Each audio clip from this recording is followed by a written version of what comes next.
Bismillahirrahmanirrahim. Assalamualaikum warahmatullahi wabarakatuh. Selam.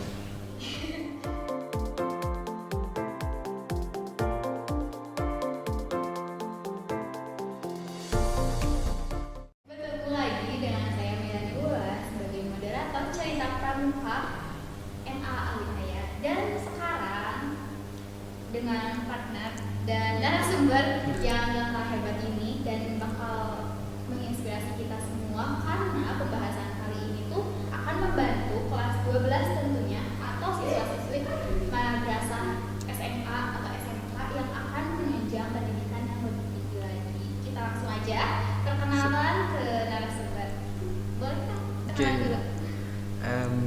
Perkenalkan, nama saya Muhammad Nur Alim. Kalau biasa dipanggil Alim atau Nur Alim. Saya angkatan lulus 2019, ya, 19, kelas IPA 1 itu, dan sekarang lagi berkuliah di Universitas Pendidikan Indonesia. Dengan jurusan pendidikan bahasa Inggris. Jurusan bahasa Inggris? Pendidikan bahasa Inggris. Wah. Kalau misalnya sekarang kita kan lagi kuliah ya. Ya. Kesibukannya ada. Pasti sibuk banget ya. Sibuk sama tugas, dan paling saya ada tanggung jawab juga buat membimbing adik-adik dari tempat saya berasal kan. Dan itu setiap minggu kita bantu mereka nge-review materi dan persiapan mereka buat SBMPTN gitu paling. Itu kayak komunitas lagi, organisasi apa gimana? Ya bisa dibilang komunitas sih, sebab kan saya kan anak TKI ya, jadi dan teman-teman dari anak TKI itu jumlahnya nggak 100, nggak 200, tapi udah sampai ke ribuan kan. Nah, which is kami itu mencoba untuk, dari guru sih awalnya, mencoba untuk ya udah ayo kita bantu teman-teman yang kelas 3 yang mau naik perguruan tinggi, belajar bareng-bareng gitu. Nanti dipandu sama kami alumni dari anak TKI paling. Berarti bakalan bermanfaat ke sama pembahasan tadi. Kalau misalnya ada kelas 12 atau entah teman-teman semua mendengar podcast kali ini, bisa masuk ke, atau ada persyaratan khusus atau gimana gitu? Nah, kalau saya pribadi sebenarnya nggak jadi masalah kalau mau membantu teman-teman dari khususnya Alinaya ya gitu kan. Tapi kan kalau untuk waktu sekarang mungkin waktunya mungkin tidak mencukupi kan, dan saya juga kan masih berkuliah dan masih belum libur lagi, jadi banyak yang harus dilakukan. Tapi insya Allah kalau kedepannya dari sekolah Alinaya pengen membuat program seperti itu, misalnya alumni dari MA Alinaya membuat suatu program di mana alumni yang lagi dan sudah berkuliah membantu anak-anak yang sekarang, maksudnya yang kelas 12 yang akan masuk ke perguruan tinggi seperti itu. Dan menurut saya itu tuh benefitnya itu sungguh luar biasa sih sebenarnya gitu. Buat siapa nih? Buat pengajarnya atau buat Semua sih sebenarnya gitu. Bisa menaikkan nama sekolah ya, terus hubungan antara alumni dan pesantren Alinaya juga, sekolah Alinaya juga, guru-guru juga itu semakin baik gitu, semakin bagus gitu. Jadi kalau misalnya antara mau ikut komunitas ya, Ya bisalah, sebut aja lah komunitas. bisa hubungin Kang Alim langsung aja nggak sih? Ya bisa sih, bisa sekali hubungi saya saja gitu. Nanti kita coba diskusikan baiknya seperti apa, dan mau gimananya seperti apa, ya bisa kita bicarakan gitu. Jadi bisa hubunginnya. Nah, kan tadi dengar kuliah di Universitas Pendidikan Ya. Indonesia, UPI ya? Ya. Jurusan Pendidikan Bahasa Bahasa Inggris. Inggris. Lewat apa tuh? Ya mungkin teman-teman ini informasi seperti ini mungkin belum sampai di telinga teman-teman gitu ya. Kalau saya sendiri masuk ke Universitas Pendidikan Indonesia itu diterima melalui jalur afirmasi. beasiswa ya itu namanya afirmasi.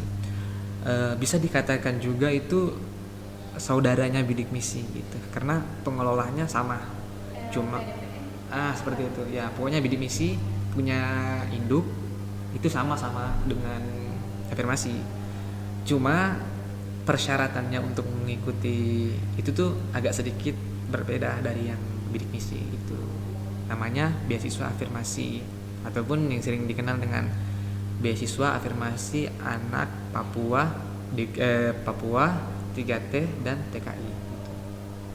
3T itu apa sih? Tertinggal. 3T lah, saya lupa juga T-nya pas karena saya bukan di golongan itu maksudnya. Jadi saya kurang mengetahui gitu. Kalau tadi ngomong-ngomong persyaratan, apa aja tuh persyaratan buat ikut beasiswa? Oke. Kan kita ada 3 tadi kan, 3T. Kemudian anak Papua dan khusus anak Papua dan satu lagi anak TKI. Nah, anak TKI ini kita bongkar lagi nih.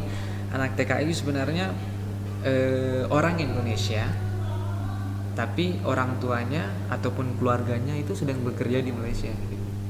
Itu komunitas kita ya. Nah, di luar Indonesia, lebih tepatnya di Malaysia, gitu kan. Nah, jadi ternyata pemerintah itu udah melirik-lirik kan anak-anak permata-permatanya Indonesia itu ternyata ada yang terdampar di negara jiran, maksudnya berarti Malaysia ya gitu. Nah, mereka bersekolah, saya juga ya sendiri pribadi bersekolah di sana SMP, kemudian mendapatkan beasiswa kembali, terus untuk kembali ke Indonesia maksudnya. Nah itu, jadi persyaratan untuk kalau yang saya ketahui sebagai anak TKI untuk masuk ke beasiswa afirmasi melalui jalur TKI itu persyaratannya ya saya harus tinggal dan pernah belajar di sana di luar negeri pertama. Kedua, saya mengikuti tes beasiswa itu gitu.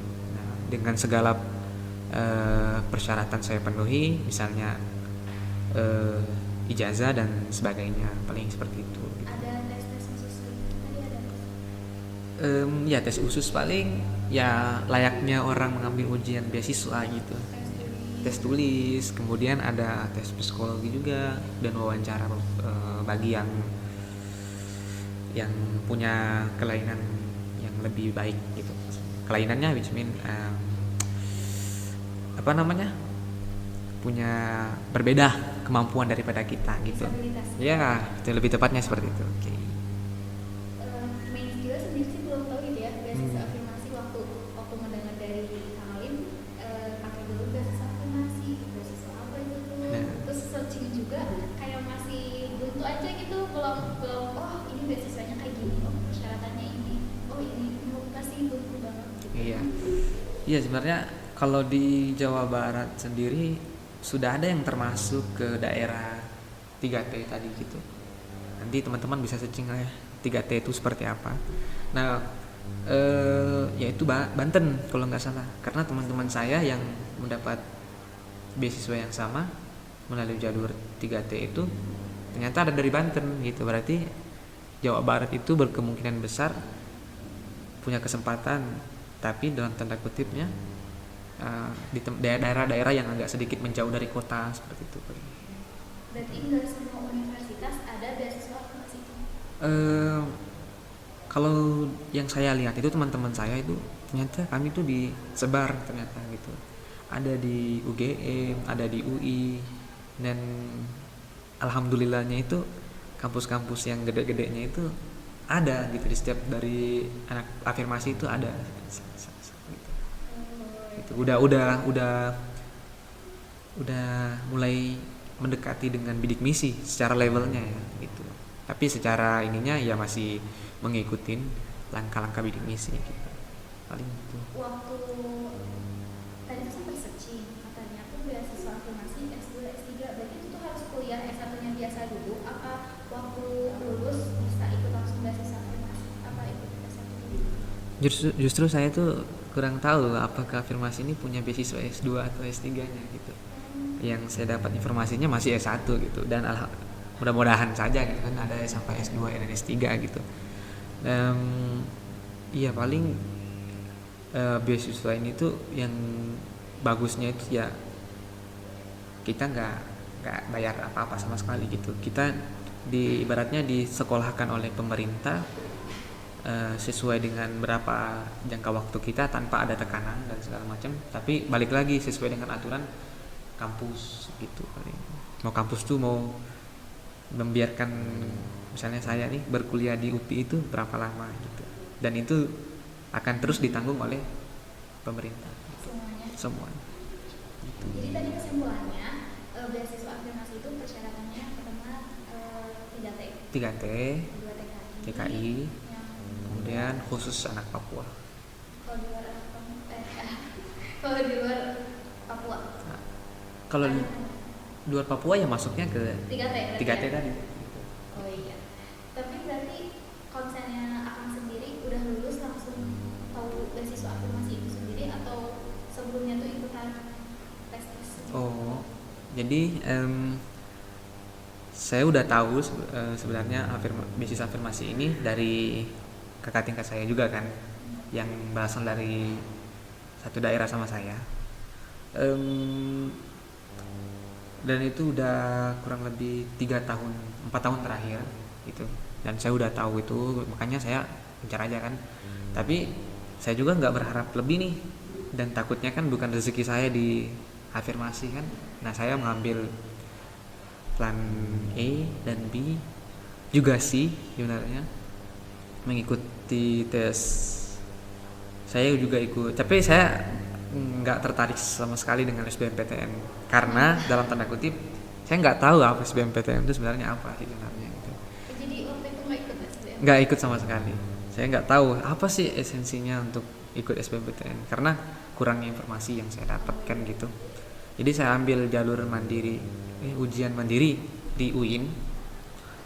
Alhamdulillahnya keterima di jurusan hukum siasah kalau nggak salah, siasah syariah, jadi hukum siasah gitulah namanya. I don't know about that. Tapi saya udah keep gitu, saya udah simpan. Saya ikutin lagi tes yang lain. Ada beasiswa lagi itu dari guru saya dan keterima juga di Semarang. Saya lupa nama kampusnya, Unimus, kurang lebih seperti itu. Dan beasiswa juga sebenarnya, cuma agak sedikit lebih baik inilah afirmasi daripada beasiswa itu. Kalau yang itu dari komunitas juga, cuma dari guru-guru yang membentuk komunitas. Jadi mereka mencari jalan untuk kami yang sudah dipulangkan ke Indonesia belajar dan belum dapat berita kuliah dan segala macam. Nah mereka tuh mengusahakan untuk mencarikan kami beasiswa. Nah itu beasiswanya ataupun dari mereka dengan nama komunitasnya Sabah Bridge. Sabah Bridge. Sabah itu nama provinsi yang ada di Indonesia. Bridge itu ya jembatan kan. Maksudnya itu dari guru-guru gitu, sebagai jembatan buat kita tuh lanjut sekolah lagi gitu. Jangan sampai berhenti gitu. Berarti sebelum nerima beasiswa afirmasi udah keterima gitu ya? Ya udah keterima banyak sebenarnya. Tapi kenapa nolak yang di UIN? Yang kita tahu kan UIN tuh lumayan high dan ya sempat kepikiran juga sih, sempat dilema. Tapi ya kan kita punya banyak masukan dari orang tua, dari guru-guru juga kan. Saya juga bertanya kan, ini gimana baiknya, apakah saya ambil yang ini atau yang ini gitu kan. Dan banyak dari mereka guru-guru teman-teman juga udah ambil aja yang di UPI. Dan saya pun berpikiran biar saya nggak jauh lagi berangkatnya kemana-mana kan gitu. Ya udah saya tinggal lagi di Bandung gitu, terus di UPI lagi, ambilnya di UPI jadinya dapatnya pendidikan bahasa Inggris.